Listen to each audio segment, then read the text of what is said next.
pertanyaan final ya. Andai kata besok dan akan didatangi petugas kesehatan gitu kan, sambil membawa jarum dan disuntik vaksin begitu. Sementara banyak tesis yang mengatakan jangan-jangan ini adalah strategi pemusnahan manusia dalam jangka panjang begitu. Tapi di sisi lain kita ini menjadi sebuah bagian dari keutuhan suatu bangsa. Nah, saya pengen mendengarkan resolusi pandang dari Mas Bonang secara berimbang. Ketika divaksin, yes or no? Ya, kalau saya secara pribadi, yes, saya akan melaksanakan. Yeah. Dan itu kembali ke pribadi masing-masing. Nek anjene ragu-ragu, yang menjadi permasalahan kan keraguan itu. Yeah. Sudahlah, saya mengatakan oke, saya akan divaksin karena saya juga telah menelaah dalam akhirnya keluarlah pernyataan itu. Yeah. Kalau bagi pihak-pihak lain yang meragukan dengan analisa yang seperti ini, sebuah konspirasi global, lawan masalah penyakit COVID-nya saja sudah ada yang percaya, ada yang enggak. Tapi faktanya ya banyak yang pemerintah sendiri secara fiskal juga mengalami kehancuran. Kesehatan masyarakat ya seperti ini, sosial politik ekonomi juga stagnan, ya faktanya seperti itu. Tapi ini asik mas, asik. Kalau saya sendiri memandangnya, ini memang kesempatan kita untuk kembali ke dalam, kenali diri, kenali sejati kita, ojo kakean metu, delok jero, pedu ono sejatimu, pedu ikusti. Nah kalau enggak di COVID kan gini ya, dua aplek ya menusuk. Saya menilainya ini sebuah kasih Tuhan untuk merengkuh sebanyak-banyaknya umat manusia dalam. Tapi sorry ya, saya melihat banyak orang yang tadinya nalarnya kritis sekali. Entah itu yang kemudian komunitas yang mendeklarasikan diri sebagai agen social of change, agen social of control, segala macam, kena COVID ini tenggelam semuanya. Nalar kritis itu dibungkam. Kita harus terang-terangan memang. Banyak kejadian orang yang dalam tanda kutip mungkin ya soal COVID ini kenapa bisa orang itu loh terbungkam, mau ngomong ya gak masuk akal ya gitu. Wong loro rumah sakit dan seterusnya lah, gak perlu kita explore lah. Apalagi kalau kacamata kita dibuka, ini murni globalis yang bermain untuk menaklukkan dunia.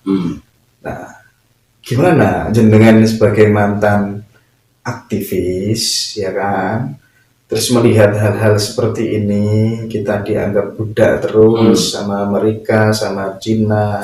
Sing iso mau lakoni lho apa kira-kira gitu loh Mas.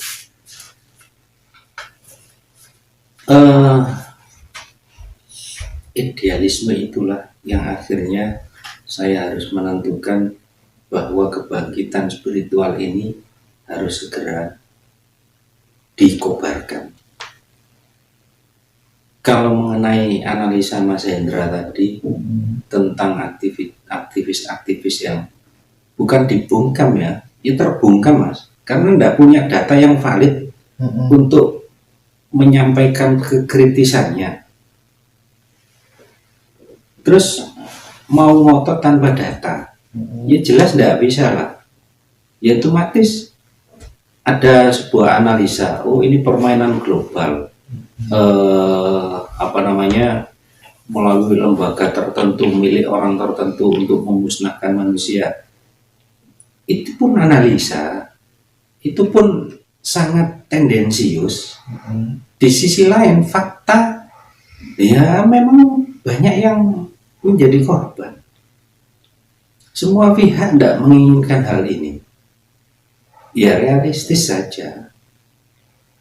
Vaksin sebagai sebuah bentuk jalan keluar. Oke, hargai saja. Kalau yang ngotot tidak mau, ya monggo silakan. Kalau mau berlama-lama dengan pandemi seperti ini, kan tidak mungkin juga loh. Nah, bagi saya tidak ada satu-satunya jalan ya, menuhan, menggusti. Ya, Mas. Orang divaksin kan belum tentu juga dia akan selamat apa tuh namanya dari virus gitu.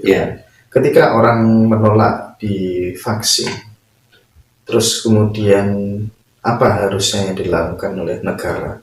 Mengancam, membatasi geraknya orang itu, ataukah kemudian memberikan sebuah treatment, andai kata tidak mau, ya sudah, itu hak asasinya dia terhadap kesehatannya. Bagaimana, Mas? Kalau dilihat kan memang ada sebuah jalan dan keputusan yang harus diputuskan segera, karena memang bekerjaan dengan waktu. Efektivitas vaksin yang cuma konon 60 sekian persen efektifnya, yang 40% tidak efektif. Belum lagi kontroversi halal haram dan lain sebagainya, tambah runyem. Pemerintah kan punya hak legal untuk menentukan kebijakan, dan di masa pandemi ini punya hak juga untuk menentukan kebijakan-kebijakan teknis kesehatan. Di Undang-Undang Kesehatan pun sudah tegas. Ya artinya punya wewenang lah pemerintah. Ya monggo saja diputuskan kayak apa. Kalau saya sih warga negara yang baik. Tapi secara spiritual saya punya kebebasan dan kemerdekaan saya. Seperti saya ini tiap hari berinteraksi dengan banyak orang, dengan banyak pihak. Saya kan bisa menjaga diri saya. Secara spiritual kan saya mampu memprogram sebuah energi yang ya bukan virus. Dan itu sering sudah mas. Banyak temannya dari Surabaya, dari Jakarta, Bandung yang kena COVID. Terus sembuh dalam waktu 2 hari. Daya pengecapnya kemudian muncul lagi. Dan memang bisa kok kita lakukan. Pernah ketemu orang yang positif? Kalau ketemu langsung, ya saya nggak tahu.